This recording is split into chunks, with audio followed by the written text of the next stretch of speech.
Hola, Dios te bendiga. Hoy presentaremos la participación de la mujer en la iglesia desde su fundación, el valor del ministerio femenil en las cartas de Pablo a los romanos y cómo se involucró a la mujer en el ejercicio pleno de su ministerio sin distinción.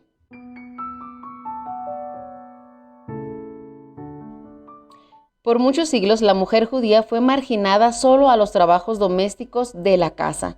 Según la cultura, su misión principal era procrear, criar y educar hijos, y además algunos trabajos que correspondían a los hombres de campo. Su valor dependía de la cantidad de hijos, mayormente si eran varones, cuando ahora se sabe que esto depende de los espermatozoides de los hombres. La mujer estéril no solo era despreciada, sino maldita. Pero si el marido era el estéril, eso no importaba. Los rabinos enseñaban que las mujeres no eran capaces de recibir instrucciones religiosas. En la actualidad existe el mismo maltrato en algunos lugares.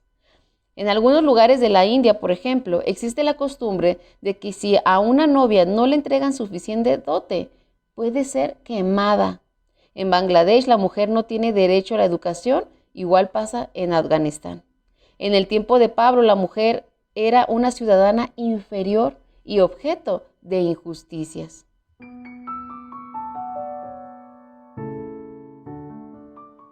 Por ejemplo, el investigador Roger dice que en los tiempos del Antiguo Testamento las mujeres gozaban de ciertos privilegios de culto, pues muchas de ellas cantaban en el templo, servían en el tabernáculo y hasta había mujeres que velaban en la puerta del tabernáculo.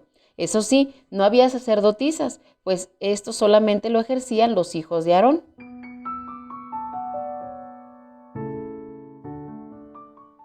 También Scholz comenta que fue después del exilio babilónico y durante los 40 años de silencio de parte de Dios para el pueblo, cuando los derechos de la mujer en la vida cultica y pública fueron considerablemente restringidos.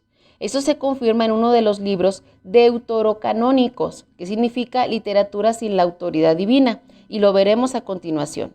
Por ejemplo, en Eclesiástico 25:24 dice: es por culpa de la mujer que comenzó el pecado, es a causa de ella que todos debemos morir. Igual en el mismo libro 25:26 dice: si ya no te obedece el dedo y el ojo, sepárate de ella. Esto hablando de la mujer. Igual en Eclesiástico 42:14 dice: más vale la malicia de un hombre que la bondad de una mujer. Es en este libro donde se nota una desigualdad gigante entre el hombre y la mujer antes de la venida de Cristo. La mujer es más que claro que en esa época no era nada valorada.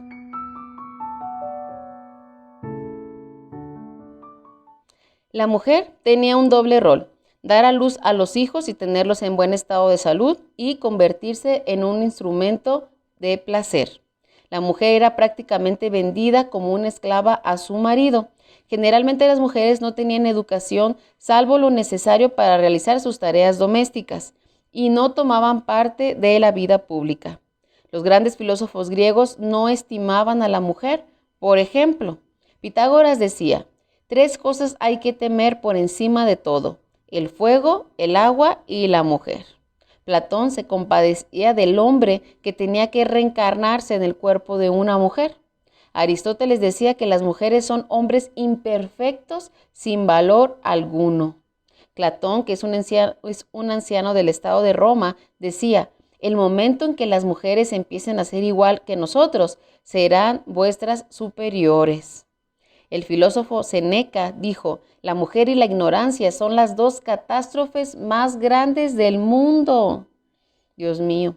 En Roma únicamente las parteras disfrutaban de una libertad para poder ser de influencia con las demás personas.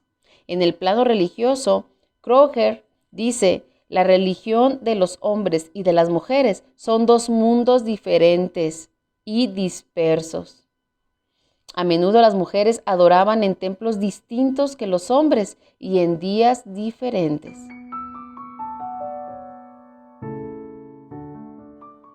La mujer judía no participaba en la vida pública. Para salir de la casa debía cubrirse con 2 velos, de lo contrario su marido podía repudiarla. En la calle no se le saludaba ni se le hablaba. Una mujer honesta no iba al mercado sola, pues podía encontrarse con hombres. Los derechos y deberes religiosos de la mujer eran muy limitados. Se decía que no debían aprender de la ley. Decían que mejor se quemara la Torá antes de comentar alguna enseñanza a una mujer. Esto lo decía un rabino. En el año 90 después de Cristo, el rabí Eliezer decía: aquel que enseña la Torá a su hija, le enseña el libertinaje. Las mujeres entraban por una puerta aparte y separada de los hombres en el templo. Solo podían entrar en el acto de los paganos y el de las mujeres estando ritualmente puras. Algunos ejemplos de esta discriminación de la mujer lo encontramos en los eventos del Nuevo Testamento, como la mujer adúltera, la mujer del flujo de sangre y la mujer que ungió a Jesús. Una nota interesante es que en los evangelios encontramos más de 40 referencias de mujeres. Este solo hecho constituye un contraste con la cultura y costumbre de su época. Aunque Jesús no enseñó explícitamente respecto a las mujeres, su actitud y comportamiento hacia ellas son significativas, pues marcaba un gran contraste con lo que hacían y enseñaban sus contemporáneos. Además, Mateo es el primer historiador que en la genealogía de Jesús incluye a 4 mujeres y registra relatos de 3 mujeres, Elizabeth, María y Ana.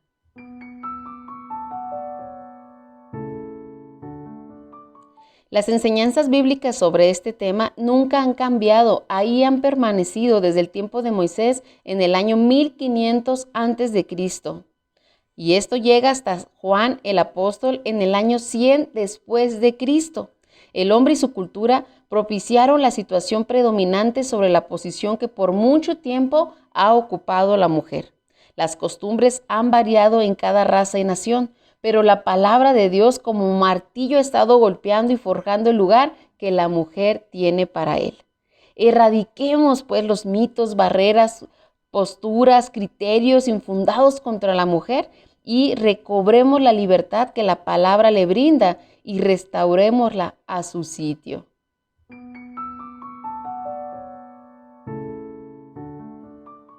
La realidad que vivían las mujeres en el tiempo del Nuevo Testamento no fue razón para que Jesús ocultara su posición en cuanto a la mujer. La Iglesia no puede fundamentar su trato hacia las mujeres de acuerdo a los principios culturales de la época. Seamos congruentes con los principios bíblicos antes que complacientes con la cultura temporal.